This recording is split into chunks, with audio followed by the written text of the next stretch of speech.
제 큰애가 이제 딸인데 제가 잘못 가르쳐가지고 좀 편안하게 살면 좋겠는데 시민운동을 한다고 시민운동 대열에 뛰어들더니 세월호 조사관이 됐어요. 그래서 제1기 세월호 조사관을 하고 보고서를 3개를 썼답니다. 지금까지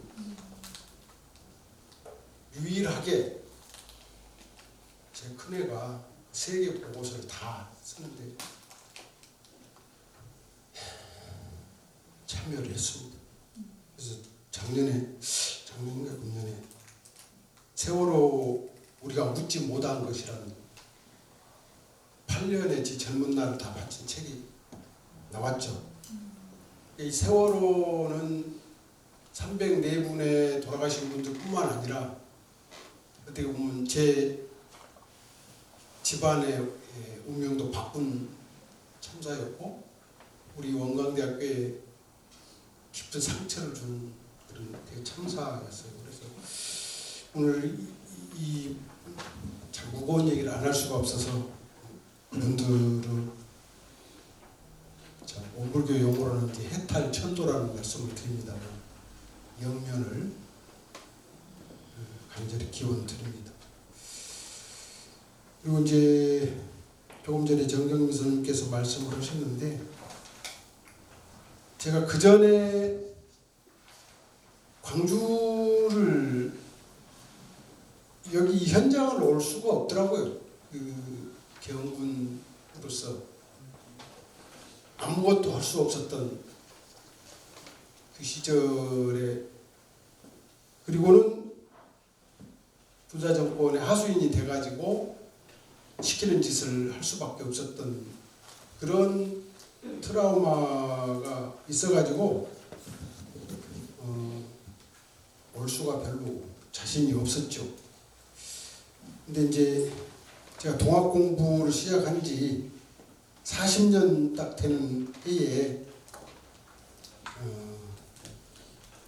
아마 새로운 출발을 좀 하라고 저는 정경미 선생님의 부르심이 아니라 하늘님의 부르심, 하나님의 부르심, 우리 온불교로 말하면 법신불님의 어떤 부르심으로 이 자리에 서게 되지 않았나 이런 생각이 또한 듭니다.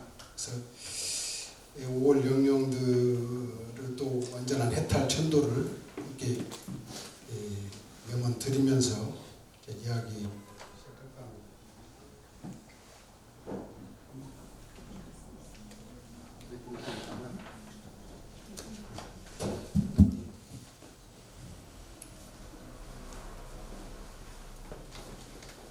한 달 전에 이제 이 자리를 마련한다는 말씀을 듣고 사실은 2시간 전까지도 정리가 안 되더라고요. 무슨 말씀을 드려야 할지, 어떻게 해야 할지. 그래서 어제도 계속 뭔가 쓰긴 썼어요. 정리를 해보고 또 정리를 하고. 그래도 정리가 잘 안 되더라고요. 오늘 아침에는 아예 2시간 반 전에 역으로 나와가지고 조용한 카페를 빌려서 마지막 2시간 전에 정리가 됐어요. 줄거리가. 그래서 오늘 이야기 줄거리는 몇십 년 전에 그 실패한 혁명의 동학 얘기가 지금 이 시대에 왜 필요해? 글로벌 시대에 지금 해야 될 일도 많은데 정권도 바꿔야 되고 기후위기도 해결해야 되고 민생도 해결해야 되고 많은데 무슨 지나간 얘기냐 이런 생각을 하실 수 있을 것도 같고 전봉준 장군이 전라도에서 반짝했다가 실패한 혁명 아니요?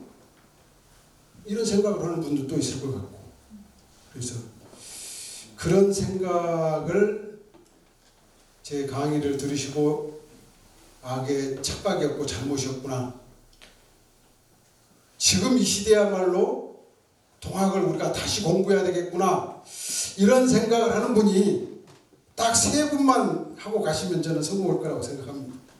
그래서 왜 지금 다시 동학인가 얘기를 첫 번째 하고, 그다음 두 번째는 이제 그 동학 공부를 40년을 제가 하면서 순탄하게 뭘로 흐르듯이 이 공부를 한 것이 아니고 수없이 많은 시행착오를 통해서 또 그 과정에서 수많은 스승님, 선배, 동지, 후배들의 참 그 변함없는 성원, 지지, 격려로 이제 오늘에 이르게 되는 과정, 그 과정 속에서 도달한 지금까지 우리가 알았던 동학이 잘못된 동학이고, 지금까지 알았던 우리 동학이 껍데기 동학이고, 진짜 동학은 따로 있었구나 하는 이야기들을 실제로 제가 공부를 하면서 발견하고 찾고 발견했던 내용들을 소개하면서 말씀을 드리면서 결론부터 딱 내려놓고 시작할게요. 동학은 생명사상입니다. 동학혁명은 살림의 혁명입니다. 동학군은 살림의 군대였습니다. 오늘의 저희 결론을 미리 말씀을 드렸습니다. 그러면 이제 박수치고 끝나면 됩니다. 그죠?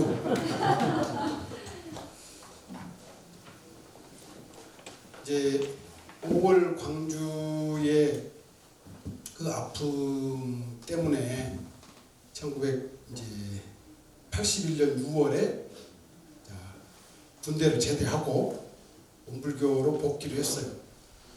그래서 이제 81년 가을부터 익산에 있는 원불교 이제 총부에서 말단 주사 교무로, 청소년 낭락 교무로 이제 첫 교육을 시작을 했는데, 이 가슴 속에 응어리가 안 풀리니까 일이 잘 손에 안 잡힌 거죠. 생각은 따로 봐야 일은 하지만은. 근데 잘 아시다시피 이제 잠깐의 침묵 이후로 다시 광주의 진실을, 광주의 어떤 그 참된 의미를 알리려는 이제 운동들이 일어나잖아요. 그 81년 가을부터 총부에서 근무를 하는데, 그 이듬해 82년 봄에 원불교로서는 제1호 시국사건이 터집니다. 광주 미문화원에 불을 질렀던 정순철 씨가 이제 잡히는 사건이 어디서?